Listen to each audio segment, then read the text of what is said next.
tutti, sono l'executive chef Francesco Di Benedetto del ristorante Claude Bosi Bibendum Londra.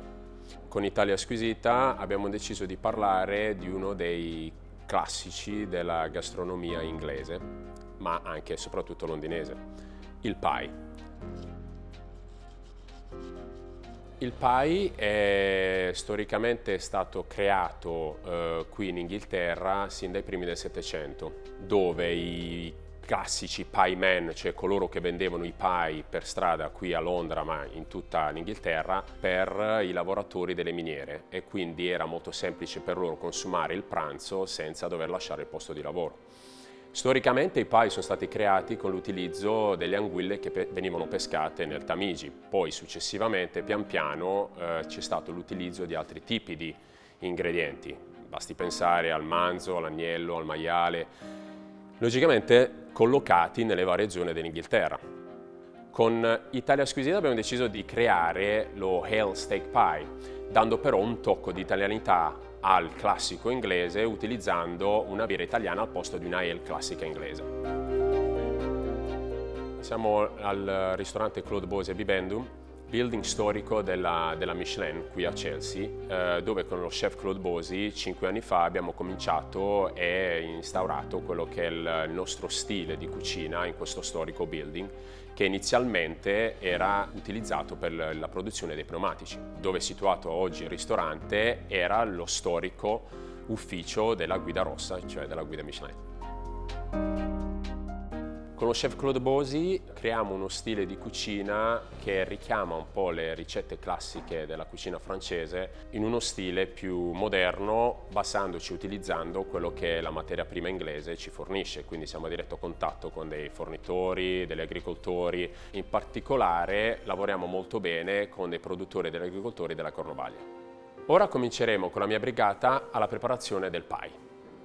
Bene, con Federico, il nostro head chef, cominceremo con la preparazione e la pulizia del nostro muscolo, quindi un secondo taglio, partendo dalla pulizia esterna e successivamente tagliando il nostro muscolo in piccoli pezzi.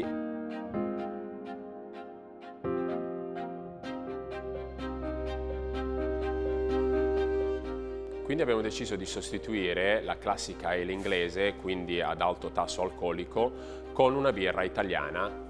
Utilizziamo una IPA, una birra con un tasso alcolico inferiore, con una struttura aromatica maggiore che lega benissimo con una carne rossa e quindi, come in questo caso, con un brasato.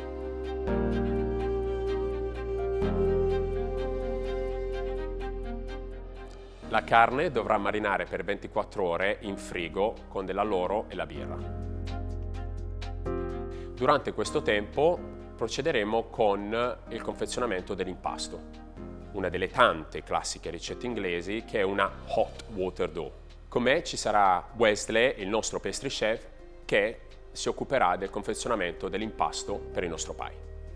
Si parte mettendo in una pentola il lardo, il burro, il latte e l'acqua. Porteremo gli ingredienti in ebollizione e li verseremo all'interno di una bowl con della farina e il sale. La farina che utilizzeremo è una T55, una farina che è equivalente alla nostra farina 00 in Italia. Si tratta di un impasto molto semplice. Originariamente e ancora tuttora viene fatto a mano, proprio perché non bisogna lavorarlo troppo, altrimenti il grasso, la grande quantità di grasso che c'è all'interno durante la cottura del pie fuoriuscirebbe e quindi il pie si presenterebbe più morbido e quindi meno croccante. Lavoriamo l'impasto per circa 5 minuti, ma la parte più importante è il riposo. È molto importante lasciare riposare l'impasto e quindi avvolgerlo con della pellicola e lasciarlo riposare in frigorifero per almeno 3 ore, prima di essere steso. Successivamente al confezionamento dell'impasto del pie ci occuperemo sempre con Wesley di un impasto decorativo, o come viene anche definito qui in Inghilterra un dead dough, cioè un impasto che si confeziona con della farina, latte, sale, burro e zucchero. Un impasto morto perché è un impasto che viene utilizzato prettamente per l'aspetto decorativo del pie, ma non per il confezionamento. Però noi faremo 2 tipi di impasti, uno bianco e uno nero. Per l'impasto nero utilizzeremo del carbone vegetale. Anche in questo caso si parla di un impasto molto semplice. Mescoliamo tutti gli ingredienti e lasciamo riposare anche in questo caso per almeno 2 ore in frigorifero prima di stenderlo. Passiamo dopo alla preparazione del brasato. Dopo 24 ore togliamo la carne dalla marinatura, la asciughiamo bene.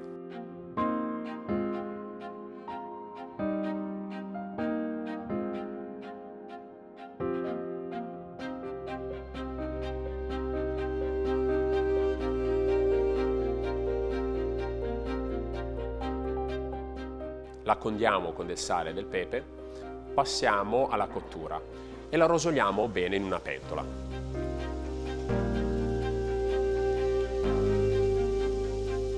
Quando la carne è ben caramellizzata, va tolta e si passa successivamente alla caramellizzazione della verdura che utilizzeremo per il nostro pie, e cioè la carota, la cipolla rossa, il fungo e una pancetta affumicata.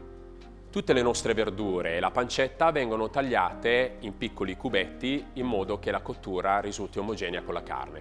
Nella stessa pentola dove abbiamo caramellizzato la nostra carne, quindi dove ci sono tutti i succhi della carne caramellizzati, coloreremo la nostra verdura e la nostra pancetta. Cominciamo con la pancetta affumicata, la doriamo e la coloriamo molto bene, poi successivamente aggiungiamo la nostra carota, la cipolla rossa e il fungo. Mescoliamo il tutto, appassiamo le verdure senza farle colorare e successivamente le aggiungiamo la birra. Questo processo è molto importante perché nell'aspetto culinario il deglaze, come viene chiamato in inglese, è un aspetto cruciale per recuperare i succhi rimasti sul fondo della nostra pentola che daranno un gusto più intenso al nostro brasato. Facciamo ridurre la birra e aggiungiamo la nostra carne. Ricopriamo con un fondo semplicissimo di manzo, inizialmente fatto con degli scarti di manzo, una mirepoix rossa, quindi con la presenza della cipolla rossa, di una carota, del timo e del fondo bianco. E la cuociamo per almeno 2 ore a fuoco lento. Dopo 2 ore di cottura togliamo il nostro manzo dalla pentola e facciamo ridurre il nostro fondo. La cosa importante per l'esecuzione di un brasato per il confezionamento di un pie è la presenza di uno starch, quindi di un qualcosa che leghi la salsa in modo che quando ci sarà il taglio non fuoriesca dal pie. Storicamente viene utilizzata la farina. La farina, come tutti ben sanno, dà un colore, sapore che noi abbiamo cambiato utilizzando uno starch diverso dalla farina che è il kusu. Quindi leghiamo il nostro fondo di cottura con del kusu sciolto precedentemente in acqua. Se voi a casa non avete il kusu, sostituitelo con dell'amido di mais. Dopo aver legato il fondo è importante aggiungere nuovamente la carne al nostro fondo di cottura e lasciarla raffreddare. Una chicca importante è proprio quella di far raffreddare la carne prima del confezionamento. Diversamente andrebbe a rovinare l'impasto e quindi tutta la nostra preparazione. Siamo pronti al confezionamento del pie. Stendiamo il nostro impasto. Nella terminologia e nell'usanza classica inglese, quando si stende un impasto per un pie, loro qua dicono che we roll the dough a pound thickness, cioè dello stesso spessore di una sterlina.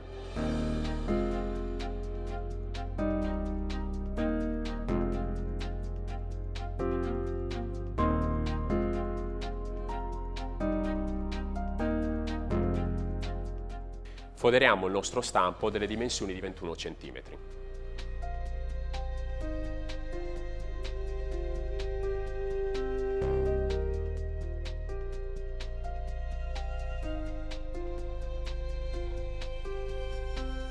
Incorporiamo all'interno il nostro brasato ben freddo e schiacciamo bene utilizzando un cucchiaio.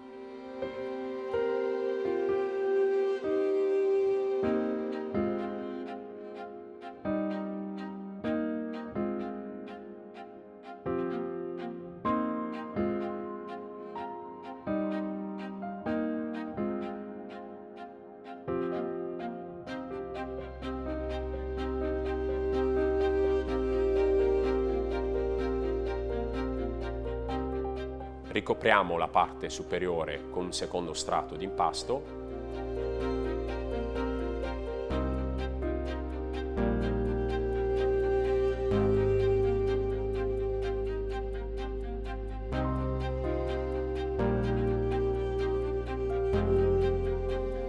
finendo soprattutto con la parte, anch'essa molto importante, cioè un'incisione centrale. È un aspetto molto importante per la produzione dei pie, perché se non si crea la cosiddetta cheminée, no? O cheminée in francese, la ciminiera in italiano, cosa succede? Lo steam e il vapore resterà all'interno del pie e questo non permette all'impasto di essere croccante. E passiamo successivamente alla decorazione. Quindi stendiamo il nostro dead dough e con l'utilizzo di diversi tipi di stampi taglieremo il nostro impasto con diverse forme.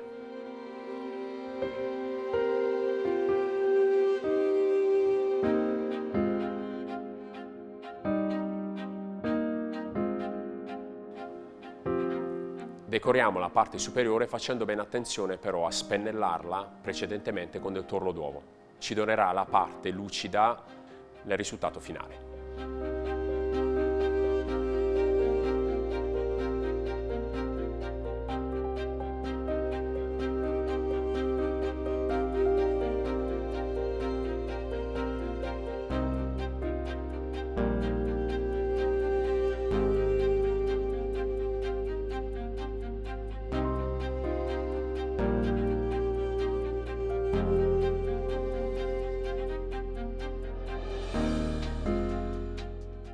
Partiamo con la cottura.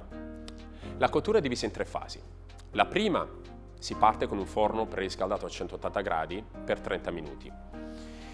Poi successivamente abbassiamo il nostro forno a 160 gradi con una cottura di all'incirca 20 minuti. Poi logicamente dipende dal confezionamento del pie, quindi dalle dimensioni del pie, se è un pie più piccolo, più basso, più alto.